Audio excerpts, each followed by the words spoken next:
And I will ascend above the heights of the clouds, and I will be like the Most High. Yet you will be brought down to hell, to the sides of the pit. And they shall stare at you and consider you, saying, is this the man that made the earth to tremble and did shake kingdoms? Imagine that. Someday you'll actually see Satan. And you'll wonder, is this the fellow who caused so much trouble? Caused me so much trouble and anguish and all. In Ezekiel, the Lord said he would lay him before the kings that they may behold him. Here in Isaiah, we are told that we will stare at him and say, is this the man that caused the earth to tremble and shook nations? Now, in describing the cherubim, the likeness of their faces, they had the face of a man, the face of a lion on the right side, and the face of an ox on the left side, and they had also the face of an eagle. In the 18th verse of chapter 1, as for their rings, they were so high that they were dreadful, and their rings were full of eyes round about them. And their whole body and their backs and their hands and their wings, in chapter 10, and the wheels were full of eyes all around, even wheels that the four had. In Revelation 4:6 here, in describing these in heaven, similar in a way to the cherubim and similar also to the seraphims, a slight difference in their description. Before the throne there was a sea of glass, like unto crystal, verse 6. In the midst of the throne, round about the throne, were the four living creatures, full of eyes before and behind, as they are described by Ezekiel. And the first was like a lion, the second was like a calf, and the third had the face of a man, and the fourth was like a flying eagle. And so John is seeing those creatures that Ezekiel saw and that Isaiah saw. In their descriptions, in Revelation, the face of a lion, the face of a calf, the face of a man, and the face of an eagle. In Ezekiel chapter 1, the face of a man, the face of a lion, the face of an ox, and the face of an eagle. In chapter 10, the face of a cherub, the face of a man, and a lion, and an eagle. So in all of them, the face of a lion, all of them a face of a man, all of them a face of an eagle, and then in one is an ox, the face of an ox, and that would be equivalent to the face of the calf in Revelation. Now, in these four faces, Bible scholars see the four Gospels are the revelation of Christ in the four Gospels. The face of a lion.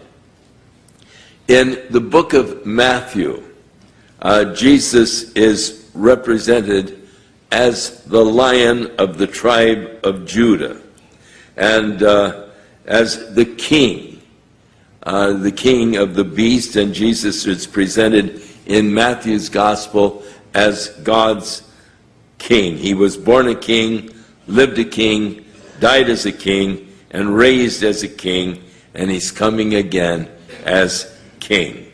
And so in Matthew's gospel, the aspect of Jesus as the king. In Mark's gospel, Jesus is represented as a servant. The ox was a beast of burden. It was the servant animal. And Mark gives us that servant aspect of the ministry of Christ. There's no genealogy given in Mark's gospel, but he presents Christ as the servant. In Luke's gospel, Jesus is presented as a man, and the humanity or the human side of Jesus is emphasized by Luke in his gospel. And of course then you get into John's gospel, and the flying eagle, or the deity of Christ, is emphasized in John's gospel. In the beginning was the Word was with God, the Word was God, the same was in the beginning with God, and all things were made by him, and without him was not anything made that was made. So in the four gospels, the four faces of Christ, they're in the gospels. So he describes then the living creatures there in heaven that are about the throne of God. And they rest not day or night, saying, Holy, holy, holy, Lord God Almighty, which was and is to come. That is sort of describing the eternal nature of God. He is all three. He was, he is to come. And he is all of that at once. He is past, present, and future, all wrapped up in him. Now it is interesting to note that when God ordered Moses to build the tabernacle in the wilderness, God commanded Moses to make it just according as God had told him.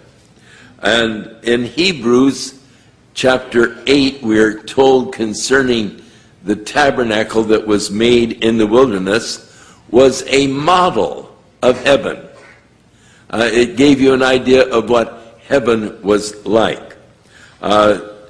Hebrews 8:5, who serve unto the example and shadow of heavenly things, as Moses was admonished of God when he was about to make the tabernacle, see that you make all of the things according to the pattern that was shown to you.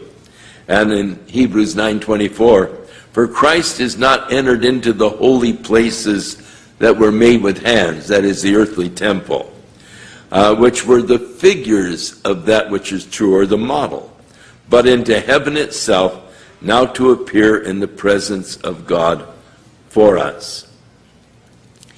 So that when they made the tabernacle, there in Exodus 25:19, describing it, there in the Holy of Holies, which represented the very presence of God, there was the mercy seat, and above the mercy seat covered the Ark of the Covenant, in which were the Ten Commandments and the rod of Aaron that had budded.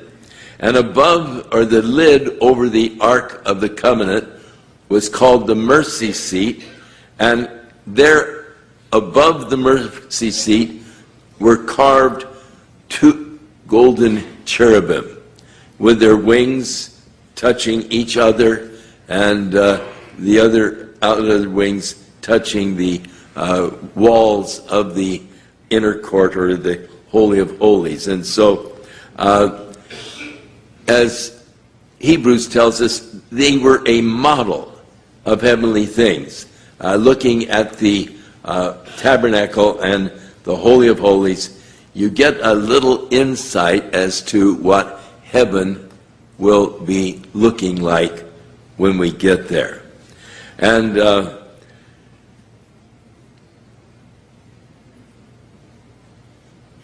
we are told in Exodus 25:19, make one cherub on one end, and the other cherub on the other end.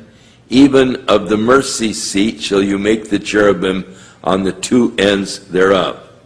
In Psalm 99:1, David wrote, the Lord reigns, let the people tremble. He sits between the cherubim, let the earth be moved.